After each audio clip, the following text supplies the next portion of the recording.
Sizi İsmail Bea ile tanıştırmak istiyorum. Kendisi şu anda yazarlık yapmakta. Aynı zamanda Birleşmiş Milletler'in iyi niyet elçisi ve bir insan hakları aktivisti. Sosyal hayatının içinde varlığını sürdüren, yaşamı aşağı yukarı sizinkine, benimkine, hepimizinkine benzeyen bir insan. Günlük rutinleri de bizimle aynı. Kalktıktan sonra çalışmaya başlıyor. İş dışındaki zamanlarını belki sevdikleriyle, belki yalnız bir film veya spor yaparak geçiriyor. Belki seyahate çıkıyor ve sonunda huzurla uykuya dalıyor. Evet, bugünümüz benzer belki ama İsmail'in çocukluğu ne sizinkine, ne benimkine, ne de dünyanın %99'unun çocukluğuna benziyor. İsmail çocukluğunda bizden çok farklı olarak güne Brown ile başlıyordu. Kokain, amfetamin ve barut karışımından hazırlanan bu uyuşturucu kokteyli İsmail'in bilincini ve bilinciyle beraber vicdanını, duygularını, hafızasını ve tüm korkularını alıyordu. Böylece İsmail herhangi bir vicdani sorgulamaya girmeden, ölüm dahil hiçbir şeyden korkmadan insan öldürmeye hazır hale geliyordu.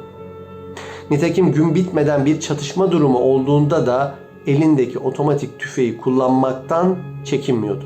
Evet, ne yazık ki İsmail bir kurgu hikaye kahramanı değil, Birleşmiş Milletler tarafından kurtarılana kadar hayatını bir çocuk asker olarak sürdüren bir Sierra Leone'li. Çocuk asker olgusu tarih boyunca varlığını sürdürmüş ama üstü en çok kapatılan olgulardan birisi ola gelmiş bir gerçek hikaye. İnsanlığın da kapanmayan yaralarından bir tanesi. Evet, tarih boyunca çocuk askerler hep vardı ama özellikle son 50 yılda bu kabuk değiştirdi ve çok daha yaygın bir fenomen haline geldi.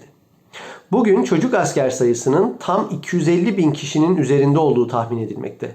İşte bu yüzden neden böyle bir değişim olduğunu anlamak çok önemli. Çocuk askerliğin birçok sebebi var. Çocukların yetişkinlerden daha kolay idare edilebilmeleri, daha ucuz, hatta çoğunlukla bedava bir asker konumunda olmaları, karşı taraf için çatışmadan kaçındırıcı bir faktör haline gelmeleri, çünkü tahmin edeceğiniz üzere karşınızda size ateş ediyor bile olsa bir çocuk olduğu sürece sizde hiç kimse de ateş etmek istemez. Ve idraken tam gelişmemiş olmaları nedeniyle korkusuzca risk alabilmeleri. Tüm bunların sonucunda sadece terör örgütleri gibi herhangi bir hukuki norma bağlı olmayan yapılar tarafından değil, aynı zamanda bazı ülkelerde devlet güçleri tarafından bile kullanılabildikleri görülmekte çocukların. Sorunuzu tahmin eder gibiyim. Bütün insani yönlerini bir kenara bırakmış insanlar için çocuklar eskiden de kullanışlı hale gelirlerdi. O zaman niye çocukları kullanmadılar diye kendi kendinize sormuşsunuzdur büyük ihtimalle. Öncelikle şunu belirteyim. Çocuklar geçmişte de zaten kullanıldılar. Bugün bunun şekli, yani niceliği ve niteliği aslında değişti. Çocuklar geçmişte de savaş lojistiğinde çalıştırılmaktan, askeri hekim ve hemşirelerin yardımcısı olmaya, getir götür işleriyle savaşlarda canlarını tehlikeye atmaya varan çok tehlikeli ve çok çeşitli görevler alabiliyorlardı. Uzunca bir süre çocukları savaş meydanlarının doğrudan parçası olmaktan koruyan ise eski savaşların kılıç kalkan gibi ciddi fiziksel güç gerektiren bir tipte olmasıydı. Bu nedenle hayati bir konu olmadıkça çocuklar doğrudan cepheye sürülmüyorlardı. Yan işlerde çalıştırılıyorlardı. Tabii varoluşsal savaşlarda, yani savaşacak yeterli insan olmadığı ve savaşın kaybedilmesi durumunda da zaten çoluk çocuk demeden herkesin öleceğinin beklendiği savaşların arefesinde o zaman çocuklar doğrudan cepheye de sürülebilmekteydi. Bugün neyin değiştiğini anlayabilmek için bilmemiz gereken kilit 2 nokta silah teknolojisi ve toplumsal dönüşüm. İlki olan silah teknolojisiyle hemen başlayalım. Silah teknolojisi 20. yüzyılla beraber iki yönlü bir ilerleme yaşadı. Bir yanda her biri başlı başına bir uzmanlık alanı haline gelen silahlar geliştirildi ve bunlar belirli ülkelerde yoğunlaştı. Ama bir yandan da özellikle tabanca ve tüfek alanında olmak üzere silahlar bir çocuğun bile kullanabileceği düzeyde kolaylaştı. Bu söylediğimi açalım. Örneğin düşünün ki bir şekilde sizin elinize bir savaş uçağı geçmiş ya da bir tank. Bu kadar önemli bir silahı elde etmiş olmanıza rağmen bu sizin için hiçbir şey ifade etmez. Çünkü o uçağın da tankın da nasıl kullanılacağı hakkında en ufak bir fikriniz yok. Nitekim devletler bu araçları kullanacak personelleri yetiştirmek için yıllarca süren sıkı eğitimler verirler ve ancak o zaman bu araçlar işe yarar hale gelir. İşte bu durum eskiden tüfekler için de böyleydi. Örneğin tüfeklerin en eski versiyonlarından olan yivsiz tüfeklerin bir kullanım kitapçığı vardı. Ve tüfek ele alınıp ateş edilinceye kadar yapılacaklar anlatılıyordu. Ve bu tam 27 adım alıyordu. İşte kolaylaşma dediğim şey ilk olarak bu tüfeklerde oldu. Bugün elinizde bir tüfek varsa bunu kullanmak için tek yapmanız gereken silahı doğru yere çevirip tetiği çekmek. Bu kolaylaşmayı Herfried Münkler çok güzel anlatıyor.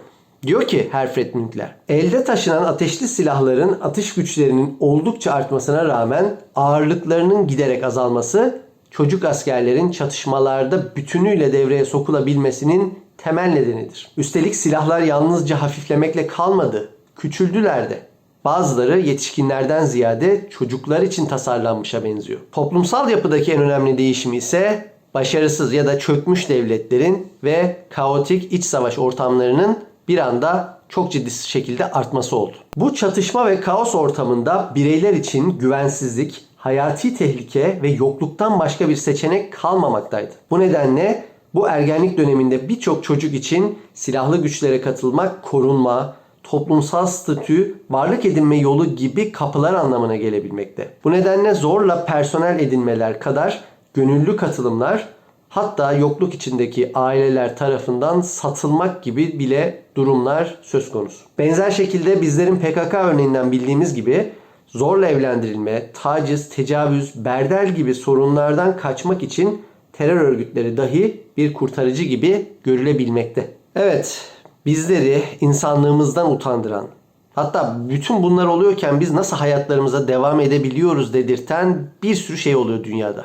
Ama şu da bir gerçek ki bunların hiçbirisi çocuk istismarı kadar rahatsız edici değildir herhalde. Tamamıyla masum bu canların can alır hale gelmesi hepimizin ayıbı. Ve her ne kadar sorun böyle çok yapısal, bizden çok uzak, soyut bir sorun gibi görülse de aslında bizlerin de yapabileceği çok şey var. Çünkü sorunun sebeplerini biliyoruz. Evet, bu sebeplerden mesela işte silah kaçakçılığının önlenmesi konusunda bizim de pek hatta hiç yapabileceğimiz bir şey yok. Ama diğer sebeplerden mesela işte okuldan erken alınma, zorla evlendirilme, çocuk evlilikleri gibi konularda bizim de yapabileceğimiz, bunlarla mücadele etmek için yapabileceğimiz çok şey var. Bu nedenle siz de hemen şimdi çocuk askerlerle ilgili araştırmalar yaparak, onların hikayelerini dinleyerek ve edindiklerinizi, öğrendiklerinizi, izlediklerinizi diğer insanlarla da paylaşarak şu anda bile bu mücadeleye başlayabilirsiniz. Sonrasında da bu alt başlıklarda mücadele eden dernekler, siyasi partilerin ilgili komisyonları ve platformlar